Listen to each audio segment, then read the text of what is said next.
Hi అండి. చిన్న పాప కోసం అత్తయ్య కాటుకైతే తయారు చేస్తున్నారు. నార్మల్ గా అత్తయ్య కూడా వాళ్ళ అమ్మగారు చేస్తే చూసి నేర్చుకున్నారంట.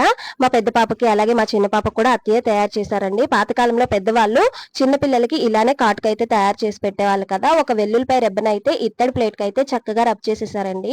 దాన్ని వచ్చేసి ఒక దీపం కుందులో అయితే కొంచెం నువ్వుల నూనె అయితే వేసుకొని చక్కం 4 వైపులా అయితే దీపాన్ని అయితే వెలిగించేశారు. ఒక 2 గ్లాసుల సహాయంతో ఆ ప్లేట్ ని వచ్చేసి రివర్స్ లో అయితే బోర్లించి పెట్టారండి. అంటే మనం వెల్లుల్లిపై అయితే రుద్దాం కదా, దానికైతే బోర్లించి పెట్టారు. దీపం అయ్యేసరికి చూసారా కాటుకైతే ఎంత చక్కగా రెడీ అయిపోయిందో కదా.